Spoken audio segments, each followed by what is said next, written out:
Hello world, welcome to the GameDevVlog. People often approach me in the street and go, "Hey, aren't you Raxter, game dev and all-around great guy?" And I say, "Why, yes, I am a adoring fan." And they ask me, "How do you prototype games so fast?" And I respond, "Well, that's a long story and it's got a few trade secrets, but you seem like good guys, so I'm going to let you know." It started off in 1994. And they were like, "Oh, wow, free t-shirts, that's so cool, thanks so much." And I was like, "It's alright, I'm that kind of a guy. I like." And so that's why the world history part of it is really important. I wanted to do an episode today on how to rapidly prototype a game. First things you'll need, a game engine of some sort. If you want to make your own game engine, that's really cool, but to rapidly prototype a game, use something that's out there already. Otherwise, you're going to spend all of your time making the engine and none of the time making the game.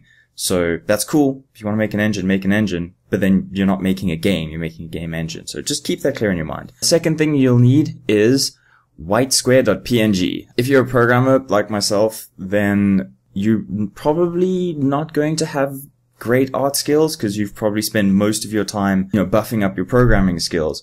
That's totally cool.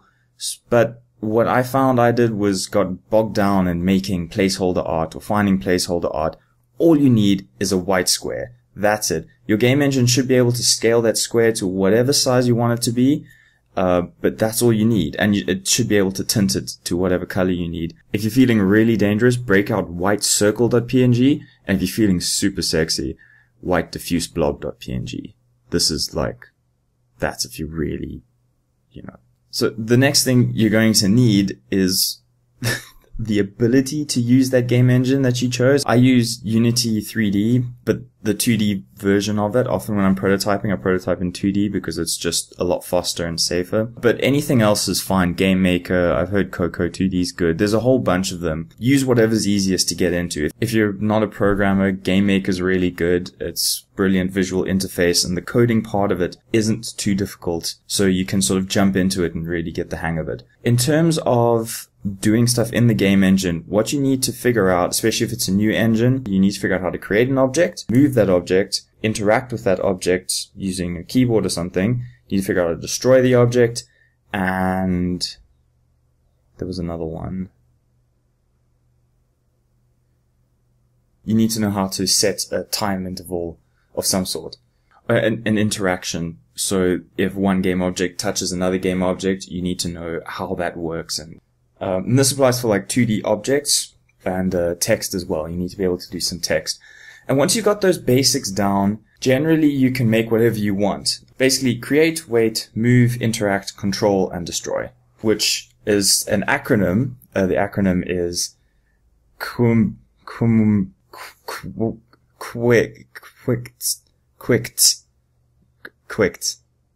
A good exercise, I suppose, for a new game engine would be create a game where it waits 4 seconds, puts a little timer, 4, 3, 2, 1, player spawns, you move it over to another side, it bumps into another object, and then that object gets destroyed.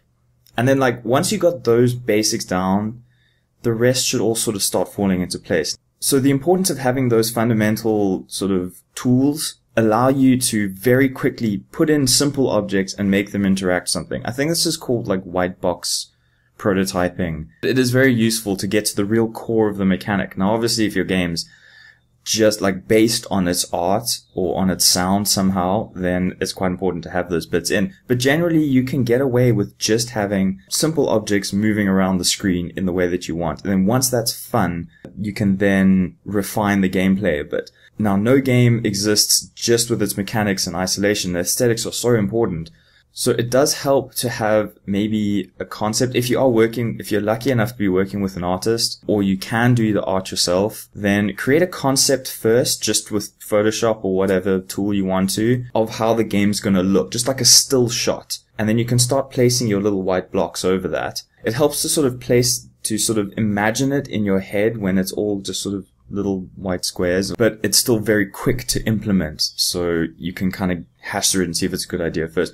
Once you've kind of got the mechanics down, then you can go to your artist or switch into art mode and extract the elements from the concept or recreate them from the concept and then start plugging them into the game and seeing how that works. This is my way of doing it because I found I spent way too much time looking for placeholder art or trying to make my own, and it would slow me down and get me out of the mode, and then I wouldn't be focusing on the game. Maybe it's just a question of trying to keep your focus on what you're good at. I'm good at programming, so I kept it focused on the programming. If you're an artist, perhaps make those concepts, make the images, make the elements, and then jump into the game and start slapping them in. I like mechanics, so I'll get the mechanics right first and then start putting the rest of it in. But that's just my way of doing it. But I found I never really needed anything besides whitesquare.png. One thing that's very tightly linked with the overall feel of the game and often affects the mechanics of the game quite hectically is the juice of the game. If you haven't seen the very famous, I can't remember the name right now, but I'm going to put a link up here.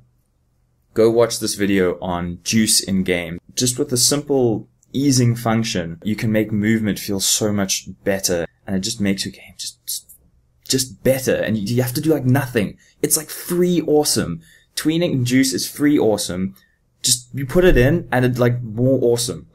Also, little tricks like screen shake can really add a lot of emphasis to specific things like gunshots or a big step. If your game engine doesn't have a tweening system in place, there'll almost certainly be a tweening library or tweening extension out there somewhere. So my workflow is usually white box, prototype. Once those are in, then I start seeing how I can tween things around, and it's still white boxes, and then only the art comes in. Sometimes those get mixed up. If this prototype goes on beyond like a couple of like weeks dev, then it becomes a whole other story. I'm talking about just getting a game out in like a day or 3, like at most, like game jam sort of situations. And I think that's it. There's so much more to it, and it is very difficult to just jam a game in 3 days. It's a skill that I had to really practice. And, you know, I was an arrogant young little so-and-so. I thought I was great at making games, and I went it the complete wrong way. The first mistake was that started by making my own game engines. Even though they were super simple and I could actually get them out in a day, I was really proud that I could get them out in a day. I spent a day making a game engine rather than making a game, and my pride kind of prevented me from using other game engines. That was bad. I shouldn't have done that, and I've learned. The second thing was to not get bogged down in the art. Focus on what I was good at. I was good at programming. It's always good to explore other areas though, but keep it focused. I was switching, chopping and changing between too many different things and not being particularly good at any one of them. And the things I was good at, I was so in different context of my head that I never really focused on them really well. Try find people who will complement your skill set and work and communicate with them. So most of my successful jams have been when I got talking to an artist and they're like, oh, I've got this idea for this. And I said, oh, that's great. And we sort of hash out a design. I get to the programming, the other person will get to the art, merge them together, and it creates a lovely result, and then we can work from there. So that's all I'm going to say for today. Thanks for watching. I hope it was interesting or enlightening in a bit. Please leave comments if you have any comments, if you have any alternative jamming or rapid prototyping tips, or if you think anything I said here was maybe a bit off, because it is my way of doing things. It might not apply to everyone. So I want to hear what your prototyping methodology is. What do you do? What do you find works? What doesn't work? I think it's very interesting. Jamming games is awesome, and so are you. I'll see you next time. Cheerio.